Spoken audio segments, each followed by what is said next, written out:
제가 병원에 이제 수술을 앞둔 교우들을 신방할 때 무슨 수술을 하느냐에 따라서 이제 나누는 말씀과 기도가 달라지게 됩니다. 맹장 수술 같은 간단한 수술이냐 아니면 심장 수술이나 또 뇌 수술이나 또 간 이식 같은 생명이 왔다 갔다 하는 그런 위험한 수술이냐에 따라서 달라집니다. 생명이 달린 수술을 앞두었을 때는 이 나누는 말씀이나 기도할 때 참 절박함으로 또 간절함으로 하게 됩니다. 요한계시록과 다른 그 신약의 이제 서신들과의 차이가 이제 이렇다고 할 수 있습니다. 요한계시록을 받아보는 교회들과 순도들은 훨씬 더 심각하고 어려운 상황에 있었습니다. 그래서 요한계시록은 다른 서신들과 시작부터가 많이 다릅니다. 지난주에 이어서 이번 주도 이제 요한계시록의 서론 부분을 살펴보겠는데요. 이 보통 서신들이 시작할 때 하나님 아버지와 주 예수 그리스도와 성령으로부터 은혜와 평안이 있기를 원한다, 이런 식으로 이제 보통 그 신약의 서신들이 시작이 됩니다. 그런데 계시록에서는 하나님 아버지 앞과 예수 그리스도 앞과 성령 앞에 여러 가지 수식어가 붙고 있습니다. 아주 길게 붙어 있습니다. 이 수식어의 내용은 이 계시록을 받아보는 교회의 어떤 상황들, 어려움들, 어떤 필요하고 관련이 되어 있습니다. 그러니까 이 요한계시록을 받아보는 교회들의 상황이 어려운 거예요. 힘든 겁니다. 그것도 막 큰 어려움이 있기 때문에 그 예수 그리스도 또 하나님 성령 앞에 이 긴 수식어를 붙여서 이 서신을 받아보는 교회들의 필요를 채워주려고 하는 겁니다. 이 계시록을 받아보는 소아시아 7개의 상황이 어떻습니까? 그 당시에 로마가 온 세계를 지배하고 있었는데 이 소아시아 지역도 로마 통치를 받고 있었습니다. 그 당시 교회들의 어려움은 크게 이제 두 가지입니다. 하나는 이제 신앙적인 박해인데 예수님을 믿는다는 이유로 잡혀가고 재산을 다 빼앗기고 목숨을 잃기도 했습니다. 또 하나는 세상의 유혹이었습니다.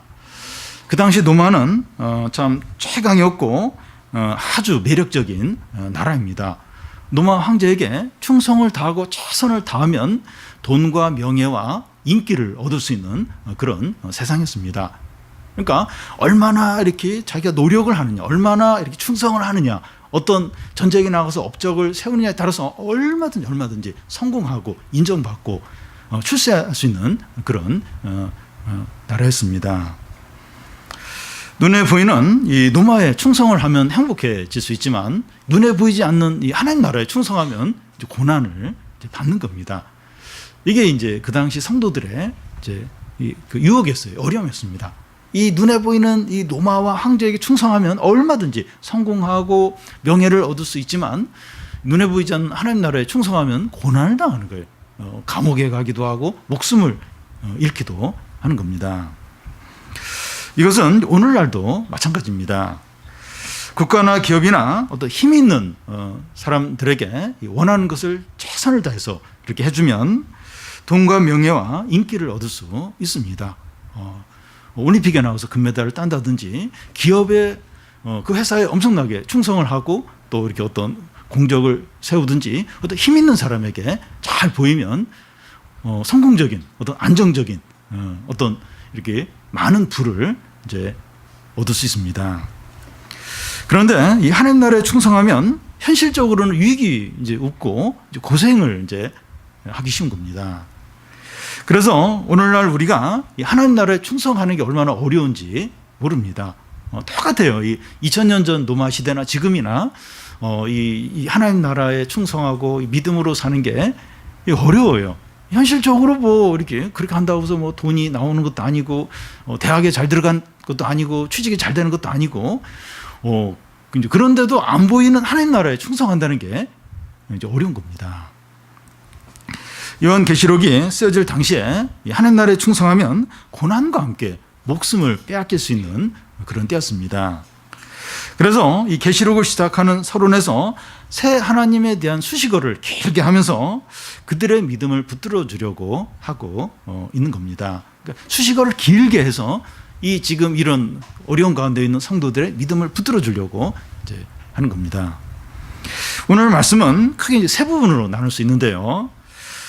첫 번째는 새 하나님으로부터의 이 축복이 뭐냐 하는 것이고, 두 번째는 이 하나님에 대한 찬양, 이런 하나님에 대한 찬양이고, 세 번째는 그 찬양에 대한 하나님의 화답입니다. 이 첫 번째는 우리를 향한 새 하나님의 축복입니다. 이 4절 앞부분을 보면 요한은 아시아에 있는 7교회에 편지하노니 하는데, 이 편지를 보내는 사람은 요한이고 이 받는 자는 이 아시아에 있는 7교회입니다. 여기서 아시아는 이제 소아시아를 말하는데, 오늘날로 말하면 터키 지역을 이제 가리킵니다.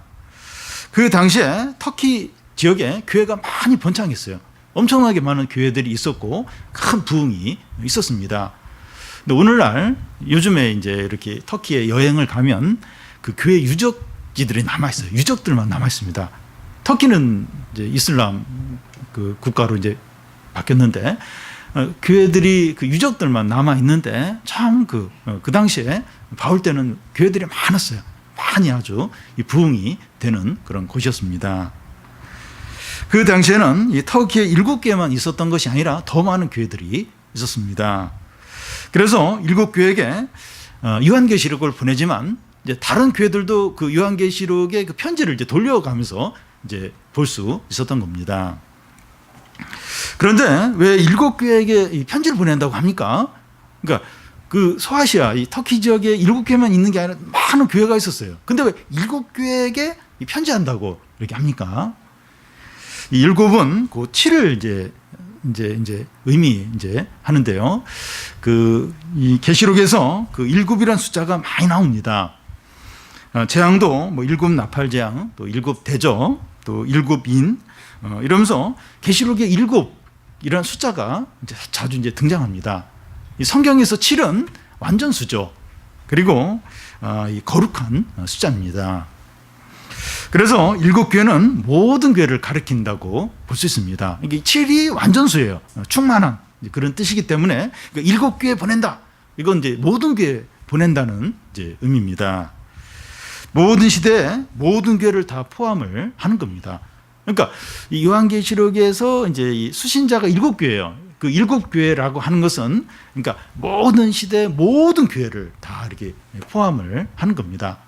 우리 주기품 교회도 여기 7교회에 포함이 되어 있습니다.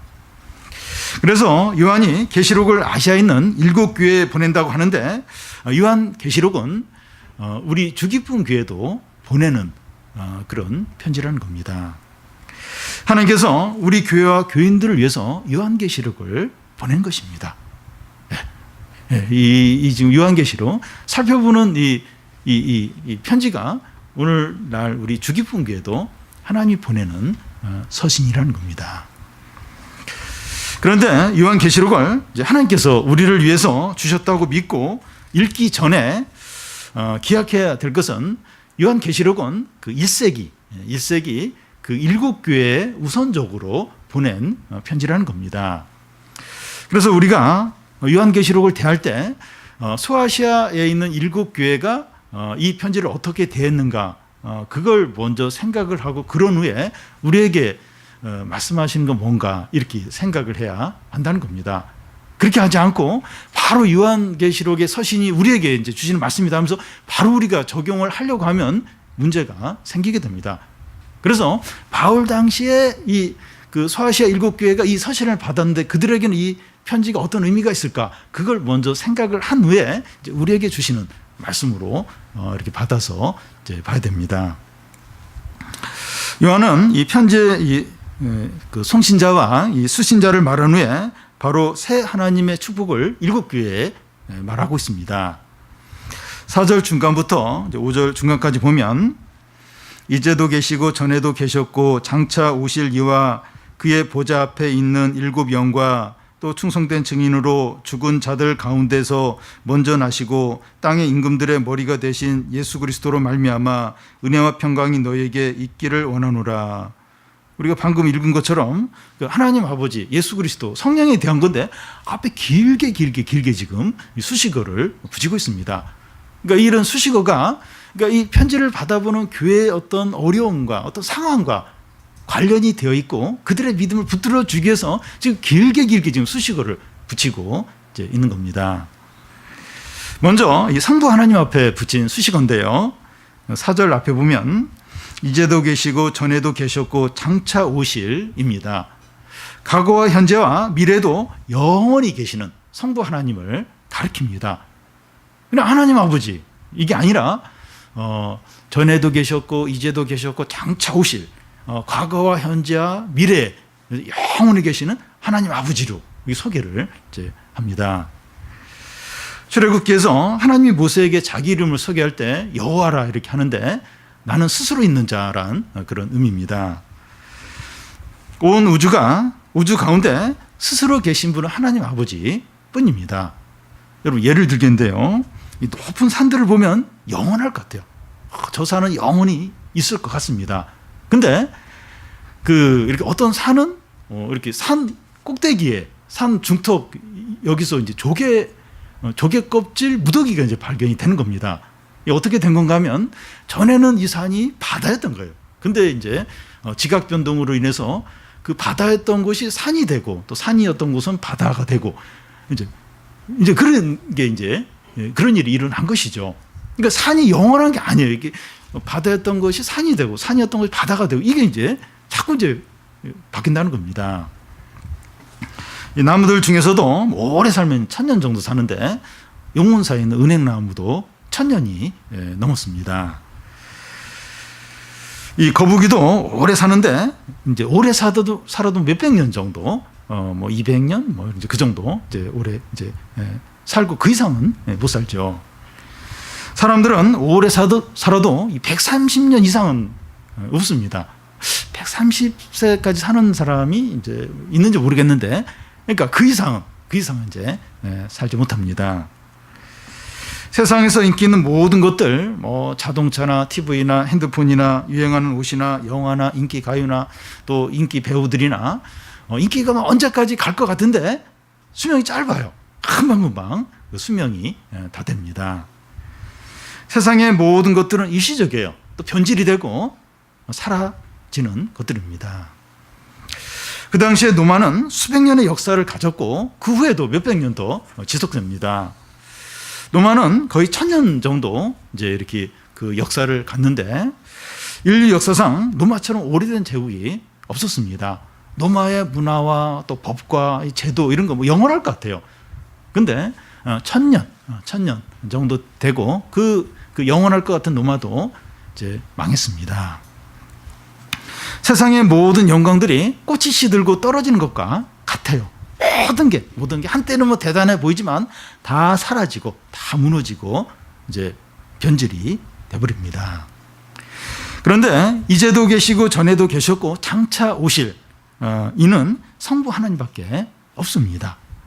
이 하나님 아버지보다 더 오래되고 참되고 진정한 것이 있으면 그거 붙들으면 돼요. 그거 의지하면 됩니다.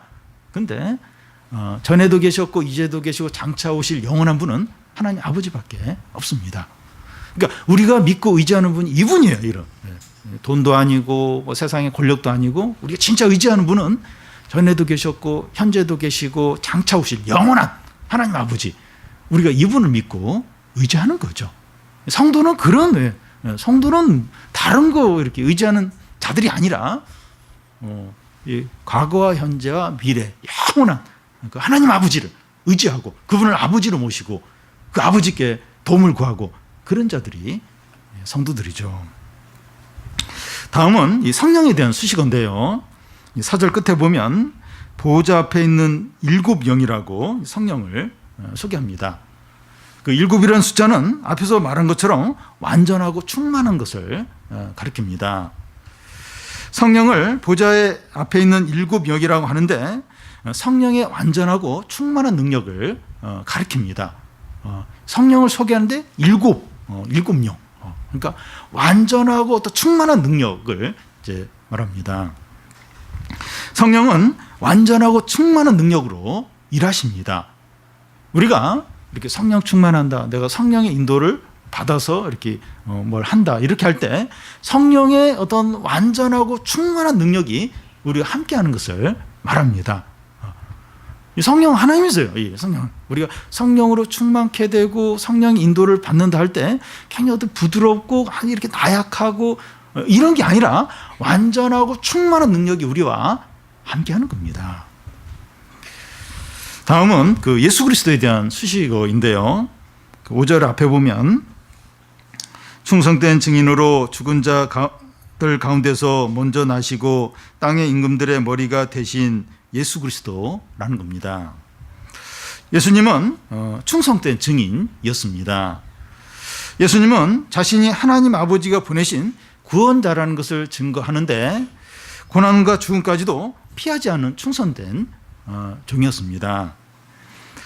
또한 예수님은 이 죽은 자 가운데서 먼저 살아나심으로 죽음을 이기고 부활의 첫 열매가 되셨습니다. 그리고 예수님은 땅의 임금들의 머리가 되셨습니다. 여기서 땅의 임금들은 로마 황제에도 이제 포함이 됩니다. 그러니까 예수 그리스도는 만왕의 왕이세요.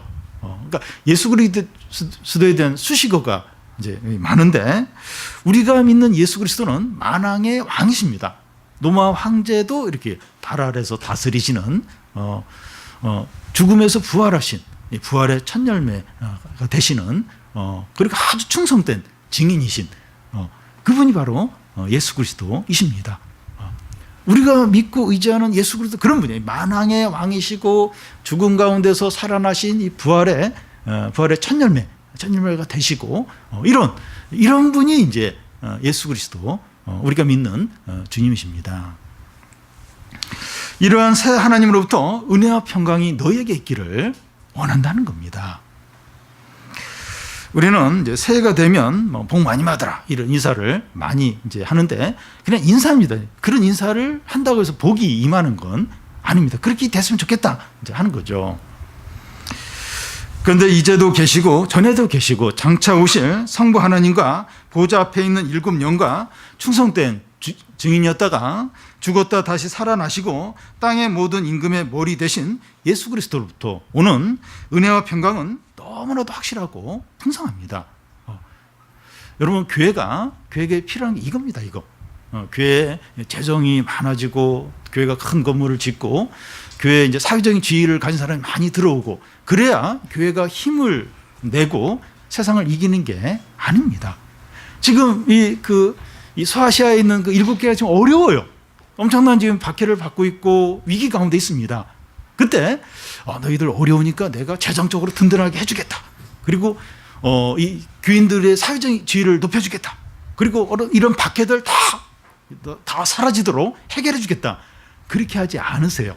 그렇게 하지 않고 하나님 아버지가 어떤 분이고 예수 그리스도가 어떤 분이고 성령이 어떤 분이고 그 얘기를 하면서 이 새 하나님의 평강과 은혜가 너에게 있기를 원하노라. 그렇게 말하고 있습니다. 교회에 필요한 건 이겁니다. 이거. 새 하나님의 은혜와 평강이 충만해지는 그게 교회에 필요한 겁니다. 오늘날 교회가 세상에 밟히고 있어요. 그렇게 세상으로부터 욕을 먹고 무기력하고 교회가 왜 있어야 되는지 그 이유를 사람들이 모릅니다. 근데 교회는 큰 교회들이 많아요. 교인 수는 엄청나게 많습니다. 그리고 교회들 나름대로 활동을 많이 해요. 근데 교회가 아무런 역할을 못하고 있어요. 아무런 역할을 못하고 있고 무기력하고 또 온갖 사회의 어떤 죄악의 중심에 교회가 있고 또 교인들이 또 중직자들이 또 목회자가 또 그런 죄를 짓고 있고 그래서 교회에 진짜 필요한 건 그런 게 아니라는 거예요. 그런 걸로 교회가 교회다워지는 게 아니라는 겁니다. 어려움이 있고 고난 가운데 있고 참 교인 수도 많지 않고 그렇지만 새 하나님의 은혜와 평강이 가득할 때 교회가 교회에 닿아지면서 세상을 바꾸고 고난을 이기고 유혹을 다 이기고 그러면서 이제 영혼들을 구하는 그런 역할들을 교회가 한다는 겁니다. 우리 교회도 필요한 게 이겁니다. 이거. 더 좀 교인 수가 늘어나고 또 더 뭐가 이렇게 좀 많아지고 재정도 더 좋아지고 우리 자체 교회 건물을 갖고 물론 때가 되면 그런 게 필요하겠지만 그런 외적인 게 필요한 것이 아니라 전에도 계셨고 현재도 계시고 장차 오실 하나님 아버지와 완전하고 충만한 성령의 능력과 죽은 자 가운데 살아나고 땅의 임금들의 머리신 예수 그리스도의 은혜와 평강이 이 교회에 가득한 것, 그게 우리에게 진정으로 필요한 겁니다. 그러면 어떤 어려움과 어떤 유혹과 어떤 힘든 어떤 이런 걸 다 이기게 돼. 다 이기게 되고 많은 놀라운 일들을 하게 되고 영혼들을 구하게 되고 엄청난 어떤 놀라운 부흥들이 일어나게 된다는 겁니다. 우리에게 필요한 것이 바로 이것입니다. 우리에게 이미 새 하나님의 은혜와 평강이 주어져 있죠. 근데 우리가 그걸 몰라요. 그리고 그걸 또 구하지를 않는 게 문제인 것입니다. 우리에게 진짜 필요한 건 다른 어떤 외적인 게 아니라 이 새 하나님의 은혜와 평강이 이미 주어져 있어요. 그걸 우리가 붙드는 거죠. 그리고 더 이게 풍성하게 임하도록 간구하는 겁니다. 그게 두 번째는 하나님께서 우리를 위해서 행하신 일에 대한 찬양입니다. 5절 중간부터 그 6절까지 보면 우리를 사랑하사 그의 피로 우리 죄에서 우리를 해방하시고 그의 아버지 하나님을 위하여 우리를 나라와 제사장으로 삼으신 그에게 영광과 능력이 세세토록 있기를 원하노라. 아멘. 하나님은 우리를 사랑하십니다. 근데 여기서 우리는 그 우선적으로 보면 2000년 전 소아시아 7교회 교인들을 가리킵니다. 하나님은 그들을 사랑하셨습니다. 그런데 그들의 생활이 어떻습니까? 신앙 때문에 박해를 받았고 노마 안에서 잘 적응을 못했고 어려움들을 많이 겪었습니다. 하나님이 그들을 사랑하세요. 사랑하십니다. 근데 그런 어려움 가운데 있는 겁니다. 그러니까 오늘날 이제 성도들은 물론 이제 이슬람권이나 북한 같은 경우는 교인들이 많은 핍박을 받지만 일반 그 외의 지역에서는 그렇게 핍박을 안 받아요. 그냥 이렇게 법적으로 보호를 받으면서 신앙생활을 합니다.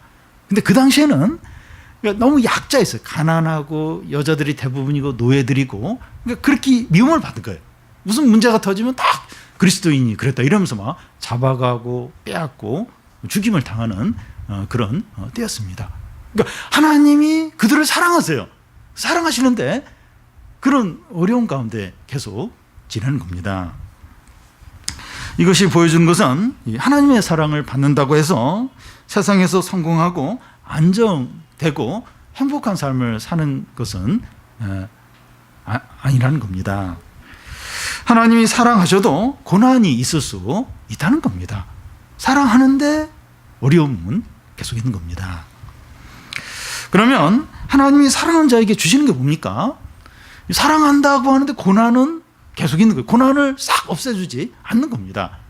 근데 하나님이 그 고난도 있고 상황도 어려운데 하나님이 사랑하시면서 주는 게 있어요. 진짜 중요한 걸 주시는데 뭡니까? 복음성가에도 나오고 또 우리가 방금 읽은 말씀에도 보면 우리를 사랑하사 그의 피로 우리 죄에서 우리를 해방하시고 그의 아버지 하나님을 위하여 우리를 나라와 제사장으로 삼으신 것입니다. 예수 그리스도는 우리를 죄의 누에서 해방시키기 위해서 자기 피를 흘리셨습니다. 그래서 우리를 자유하게 하셨는데 어떤 자유인가 하면 하나님 아버지를 위하여 나라와 제사장이 되게 하신 겁니다. 그러니까 하나님 나라와 제사장이 되려면 먼저 이 죄에서 해방이 돼야 돼요. 예수 그리스도가 죄에서 십자가 위에서 죽으심으로 우리를 그 죄에서 해방을 시키셔서 하나님 나라와 제사장이 되게 이제 하신 겁니다. 출애굽기 보면 하나님께서 이스라엘 백성들을 출애굽시킨 목적이 제사장 나라가 되기 위해서라고 했습니다. 그런데 때가 되어 예수 그리스도가 우리를 위해서 십자가에 죽으심으로 우리를 하나님 나라와 제사장이 되게 하신 겁니다. 베드로전서에도 같은 말씀이 나오는데 너희는 택한 족속이요 왕 같은 제사장이요 거룩한 나라라는 겁니다. 그러면 여기서 우리를 하나님 나라로 삼으셨다 하는데 이게 어떤 의미입니까? 하나님 나라와 제사장이 되게 하셨다. 예, 그렇게 하시는데 우리를 이렇게 하나님 나라 삼으셨다. 이게 어떤 의미입니까? 믿는 한 사람 한 사람이 하나님 나라를 이루고 이 나라의 대표가 되는 것을 말합니다. 우리는 하나님의 백성이고 하나님 나라의 시민권을 가진 자들이 되었다는 겁니다. 우리를 이제 나라로 삼으셨다. 이 나라의 대표가 되게 하시고 이 나라의 시민권자가 되게 하신 것을 말합니다. 그리고 우리를 제사장으로 삼으셨다. 우리를 나라와 제사장으로 삼으셨다는데 우리를 제사장으로 삼으셨다는 게 어떤 의미입니까? 구약에서 제사장은 네 사람들 중에서 일부만 선택을 해서 제사장이 되었는데 이제는 그리스도 안에 있는 모든 사람이 제사장이 된 것입니다. 제사장이 하는 일은 하나님께 예배 드리고 이제 다른 사람들을 위해서 이렇게 중보하는 그런 중보 기도를 하는 이제 자들입니다. 하나님께서 우리를 구원하신 이유는 우리를 제사장으로 삼아서 마음을 다하여 예배를 드리고 다른 사람을 위해서 더 이렇게 기도하도록 하기 위해서입니다. 이것보다 더 영광스럽고 복된 것이 없습니다. 이게 하나님께 이렇게 진정으로 예배를 드리고 다른 사람을 위해서 이렇게 대신 중보하는 그런 기도를 하는 이것보다 더 영광스럽고 존귀한 그런 직분은 이제 없습니다. 하나님은 우리를 부르셔서 이 재물이나 사회적인 지위를 주시는 것이 아니라 영광스러운 직분과 또 역할을 주신 것입니다. 그러니까 지금 이 소아시아 이 성도들이 고난을 많이 받아요. 가난하고 핍박을 당하고 그러니까 이 고난받는 성도들에서 뭘 줄까? 이 재물을 주고 또 사회적인 지위를 주고 어려움을 싹 해결해주고 그렇게 해줄 것 같은데 주님은 그렇게 안 하시는 거예요. 어려움은 그대로 있어요. 여전히 가난해요. 여전히 핍박을 받습니다. 그런데 이 성도들을 하나님 나라가 되게 하시고 제사장이 되게 하신 겁니다. 영광스러운 직분과 그 복된 역할을 하도록 이 땅 가운데서 하게 하신 겁니다. 여전히 어려워요. 여전히 가난합니다. 여전히 상황이 힘들어요. 근데 그런 상황 그대로 놔두고 이 하나님 나라를 누리게 하시고 이 영광스러운 직분을 갖게 이제 하시는 겁니다. 이것이 신기합니다. 이게 성도들에게 가장 필요합니다. 이제 이런 직분과 이걸 가질 때 성도가 성도다워집니다. 그러면서 이 어려움을 이기고 또 이 유혹을 이기고 죄를 이기고 또 이 하나님의 뜻을 이루고 이 세상을 성도들이 바꾸는 거죠. 성도가 성도답게 되는 것은 이 하나님 나라를 누리고 이 영광스러운 직분을 회복하고 이걸 누릴 때 이 성도가 성도다워지고 성도가 능력 있게 되고 존귀한 자들이 되는 겁니다. 근데 오늘날 교인들은 많은데 다 이렇게 보면 뭐 다 집사이고 장로고 다 이제 그렇다고 하는데 이 사회가 안 바뀝니다. 사회가 더 막 타락하고 그리고 막 자꾸 죄 유혹에 빠지고 더 막 이 교인들이 있는 믿는 자들이 있는 교회 그런 직장이 더 막 부패하고 또 막 그런 성도가 이제 힘이 없는 거예요. 어떤 영향력이 없는 겁니다. 그 이유는 하나님 나라를 못 누리는 거예요. 하나님 나라를 누리지 못하고 이 영광된 직분을 모르는 거예요. 모르고 그냥 그 직분과 상관없이 살기 때문입니다. 우리에게 필요한 거, 우리에게 가장 필요한 거, 하나님 나라와 제사장이 되게 하셨다고 하는데 그 하나님 나라를 누리는 거예요. 하나님 나라의 시민권자로서 하나님 나라의 대표로서 그걸 누리는 겁니다. 그리고 우리에게 주어진 이 제사장의 직분, 이 영광스러운 직분을 알고 그 직분답게 그 직분의 역할을 행하는 것이죠. 여기에 능력이 있고 영광이 있고 존귀가 있고 축복이 있는 겁니다. 이런 자들이 세상을 바꿔요. 그러니까 2000년 전에 그 그 바울 때 이제 소아시아 그때 그 초대교회 성도들 보면 진짜 가난했어요. 지금은 보면 그 교인들 중에 이렇게 장관도 있고 뭐 대통령도 뭐 여러 명 나오기도 하고 또 이렇게 기업 CEO 중에도 있고, 그러니까 어떤 사회적 지위가 있는 사람들이에요. 어떤 주된 어떤 그런 위치에 있습니다. 근데 그 당시에는 진짜 소외돼, 가난하고 진짜 아무 힘이 없는 그런 자들인데 그 노마를 바꿉니다. 초대교회 성도들이 노마를 바꿔요. 완전히 노마를 바꾸고 그 핍박 가운데서도 막 매년마다 막 수백만 명씩 늘어나는 겁니다.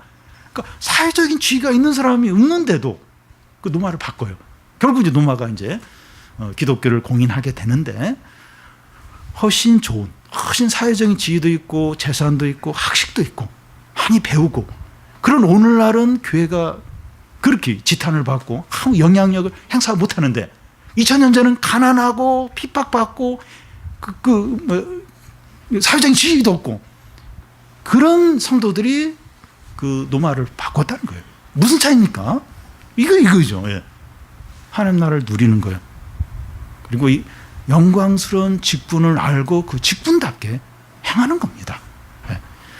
우리에게 필요한 것은 경제력도 아니에요. 사회적 지위도 아니고 학식이 좋아지는 것도 아니고 또 더 많은 어떤 뭐 권력을 가져야, 그래야 이제 세상의 빛과 소금의 역할을 하고 세상을 바꾸고, 그게 아니라는 거예요.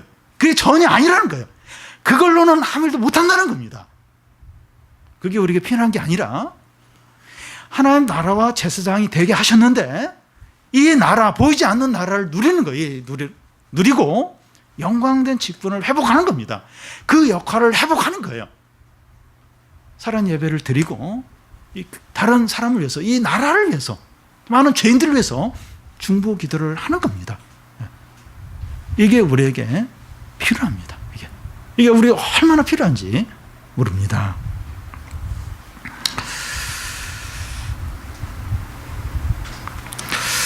이런 하나님께 영광과 능력을 세세토록 돌리는 겁니다. 우리가 세상에서 어떤 처지와 어려움 가운데 있든지 우리를 나라와 제사장으로 삼으신 하나님께 영광과 감사와 찬송을 돌리기를 바랍니다. 그러면 예수 그리스도를 끝까지 믿지 않고 대적한 사람들은 어떻게 됩니까? 그러니까 2000년 전에도 소아시아 교회에 대해서도 그렇게 대적하는, 그 당시 성도들에게 핍박하는 사람들이 있었고 오늘날도 그래요. 그런 대적하는 사람들은 어떻게 됩니까? 7절을 보면 볼지어다 그가 구름 타고 오시리라. 각 사람의 눈이 그를 보겠고 그를 찌른 자들도 볼 것이요 땅에 있는 모든 족속이 그로 말미암아 애곡하리니 그러하리라. 아멘. 볼지어다 하는데 주의를 환기시키면서 강조하고 있습니다. 그가 구름 타고 오신다는 것은 주님이 심판하기 위해서 재림하는 것을 말합니다. 그때 각 사람이 그를 본다고 하는 것은 이 세상에서 1분이라도 산 사람은 다 다시 살아나서 그리스도의 심판대 앞에 선다는 겁니다. 자신의 삶을 어떻게 살았는가 하나님 앞에서 심판을 받게 됩니다. 그러니까 그 마지막 날에 모든 사람이 다 살아나요. 다 살아나서 그리스도의 심판대 앞에서 그가 살아있을 동안 어떻게 살았는가 하는 것을 심판을 받게 됩니다. 우리가 세상을 살면서 진정으로 두려워해야 될 것이 바로 이것입니다. 예수께서도 육체 생명을 빼앗는 자를 두려워하지 말고 영원한 지옥으로 던져질 분을 두려워하라고 했습니다. 모든 사람이 그리스도의 심판대 앞에서 재판을 받는다. 이걸 진짜 두려워야 됩니다.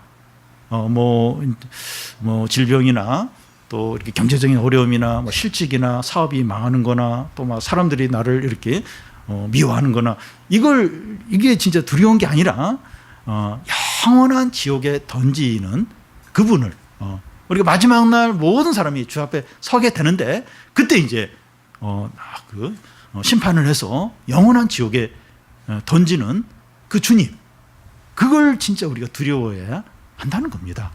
근데 사람들은 그런 거 생각을 안 해요. 그리고 당장에 지금 어떤 일이 안 되고 어렵고 이걸 막 너무 두려워하고 그렇게 하는데 그건 사실 그렇게 두려울 게 아니에요. 뭐 일이 안 될 수도 있고 어려울 수도 있고 경제적으로 힘들 수도 있고 몸이 병에 걸릴 수도 있고 물론 뭐 작은 문제는 아니지만 그건 사실 뭐 그렇게 걱정할 게 아니라 마지막 날 주님 앞에 서게 되는데 그때 어떤 판단을 받게 될까? 혹은 지옥에 던져지진 않을까? 그걸 진정으로 두려워해야 하는 겁니다.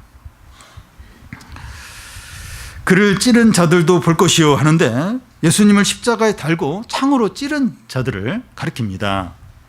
그런데 그런 사람들뿐만 아니라 하나님을 대적하고 또 믿는 자들을 핍박한 사람들을 가리킵니다. 그들은 자기가 행한 대로 하나님의 무서운 진노를 받게 되는데 얼마나 무서운 심판을 받게 되는지 모른다는 겁니다.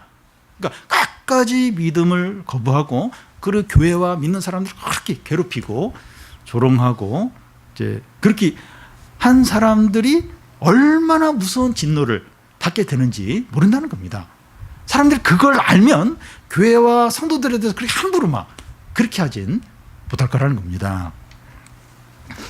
이런 모든 자들이 받는 심판이 얼마나 두려운가 하는 것을 보여주는데 그날에 그들이 말하기를 산들아 바위들아 우리 위에 떨어져 보좌에 앉으신 이의 얼굴에서와 그 어린 양의 진노에서 우리를 가리라 한다는 겁니다.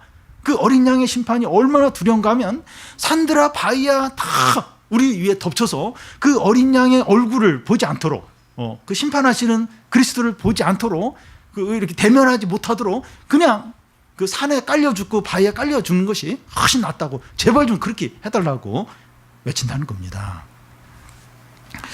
복음에 대해 무관심하고 대적하는 것에 대해서 반드시 철저한 진노의 심판이 있다는 겁니다. 우리는 막 그렇게 막 우리의 신앙에 대해서 조롱하고 또 막 못 살게 굴고 하는 사람들 너무 두려워요. 두렵고 막 이렇게 우리 자신이 막 비참하게 느껴지는데 그렇게 그리스도와 교회와 믿는 자들에 대해서 이유 없이 그렇게 미워하고 박해하는 자들이 받을 그 진노가 너무나도 무섭고 크다는 겁니다. 7절 끝에 보면 그러하리라 아멘이라 하는데 진실로 반드시 그렇게 된다는 겁니다. 반드시 주님이 다시 오실 때 반드시 심판하고 거기에 대해서 철저하게 갚아준다는 겁니다. 2000년 전이나 지금이나 믿는 사람들은 세상에서 바보 취급을 당하고 부적응자이고 고난을 당합니다. 그러니까 어디를 가든지 잘 못 어울려요, 이게.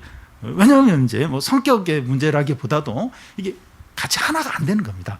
부적응자예요. 약간 바보 취급을 당하고 무시를 당합니다. 그런데 이 불신자들은 지혜로운 거예요. 또 성공하고 행복을 누리면서 삽니다.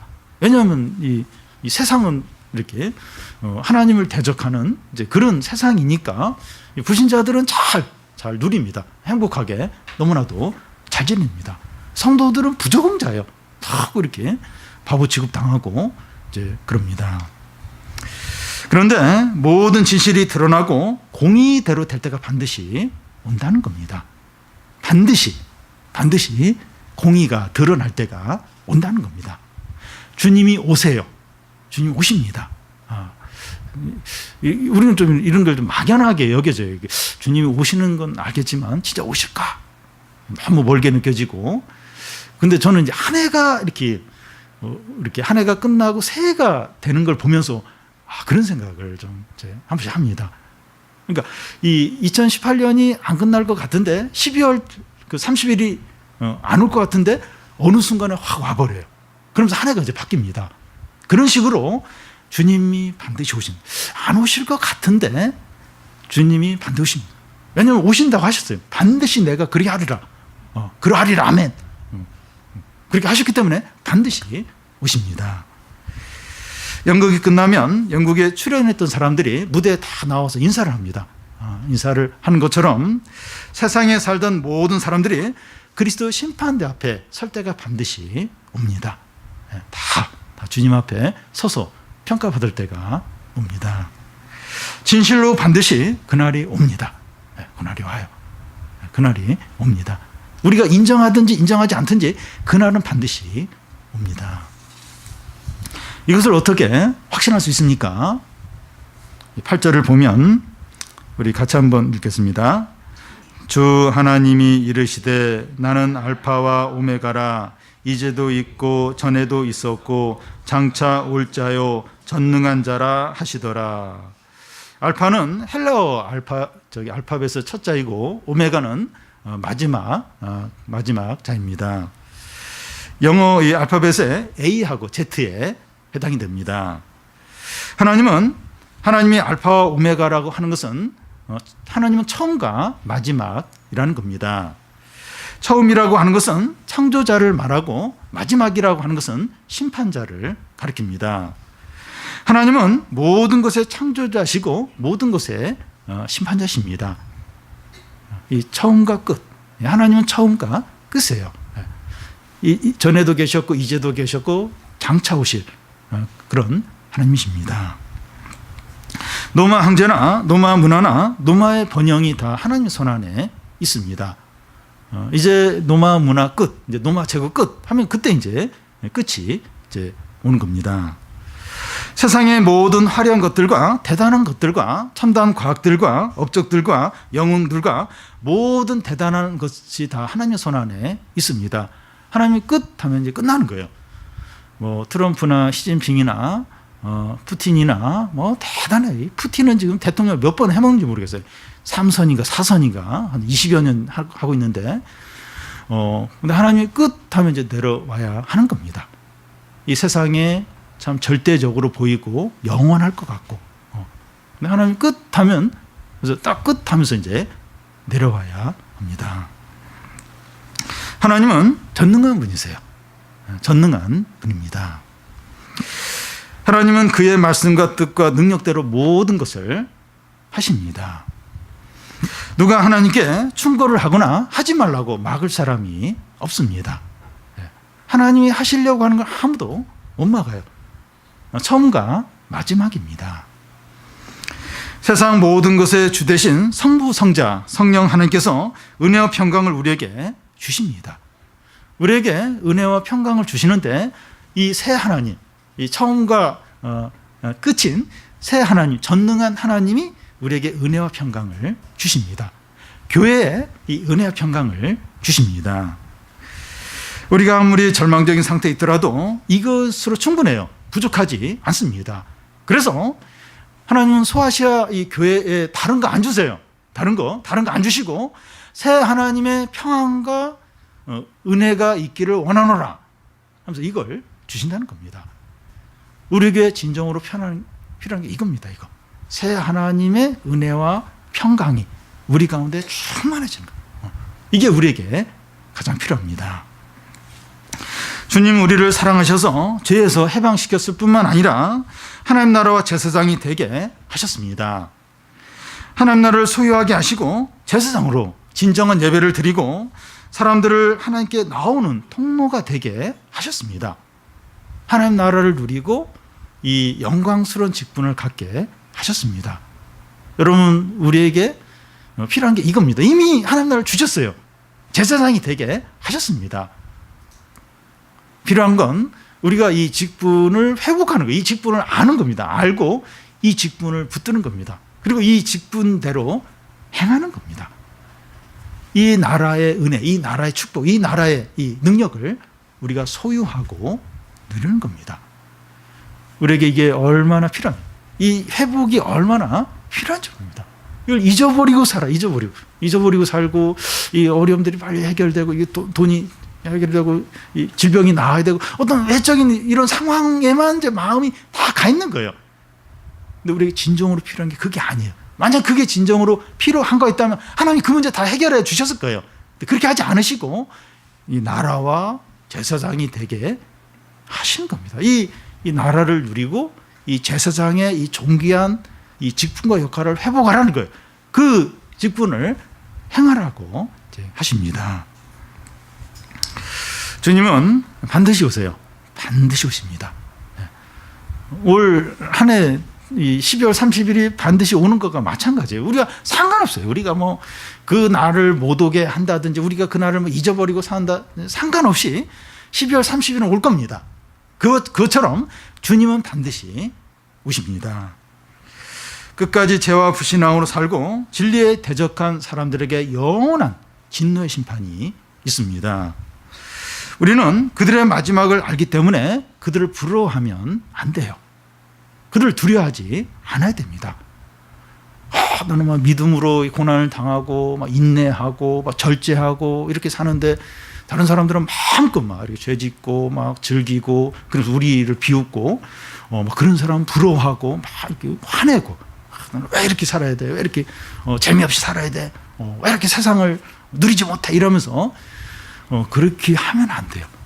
그들이 받을 그 마지막이 뭔지 주님 반드시 오십니다. 오셔서 심판하세요. 무서운 진노의 심판과 영원한 지옥에 던져치게 됩니다. 그걸 분명히 알아야 돼요. 주님 오십니다. 오셔서 평가하시고 심판하시고 영원한 지옥과 영원한 천국으로 나누십니다. 우리가 그걸 의식하도록. 그러니까 주님이 오시는 이런 생각을 안 하면 여기서 잘 돼야 돼요. 여기서 지금 행복해야 되고 다 누려야 되고 그런 생각을 많이 하게 됩니다. 근데 주님이 오셔서 평가하시고 우리가 그걸 항상 생각을 하면서 절대로 이렇게 하나님 없이 잘 살고 누리고 이제 그런 사람들 절대로 부러워하면 안 돼요. 우리는 그들과 길이 달라요. 우리는 좁은 길을 가는 자들입니다. 그래서 막 제사장으로 살고 하나님 나라를 누려도 여전히 어려워요. 힘들어서. 이제 그런 가운데서 계속 인내하면서 이제 기도하면서 가는 거죠. 이 시간 살펴본 말씀이 요한계시록 전체의 요약이라고 할 수가 있습니다. 오늘 우리가 한 4절, 5절 살펴봤는데 굉장히 이게 요한계시록의 요약입니다. 이 말씀대로 반드시 성취가 됩니다. 여러분 성도하고 불신자하고 차이가 뭔가 하면 이걸 믿는 사람이 성도예요. 이걸 안 믿으면 이게 성도 아닙니다. 왜 고난을 받아요? 왜 세상의 재미를 안 누립니까?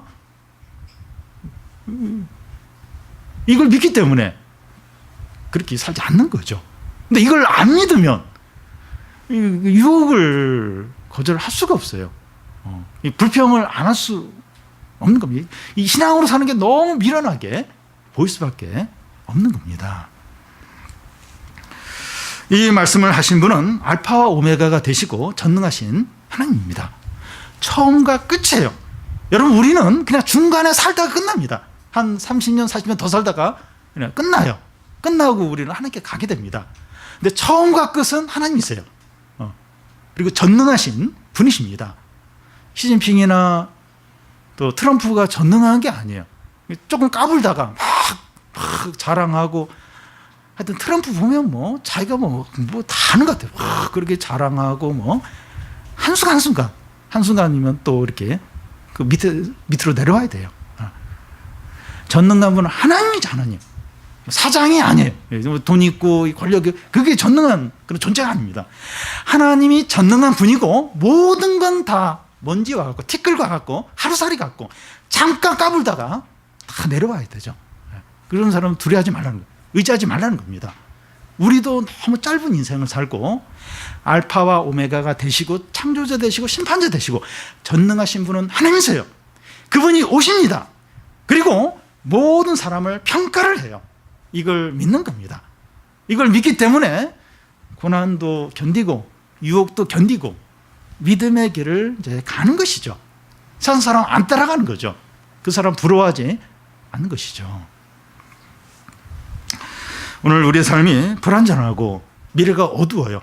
미래가 참 걱정이 되고 또 부정적인 소문들이 들리지만 이제도 있고 전에도 계셨고 장차 오실 하나님의 말씀과 능력을 믿으시기를 바랍니다. 그래서 오늘도 새 하나님의 은혜와 평강 가운데 제사장으로서 영광된 직분을 가진 자로서 담대하게 사시기를 바랍니다.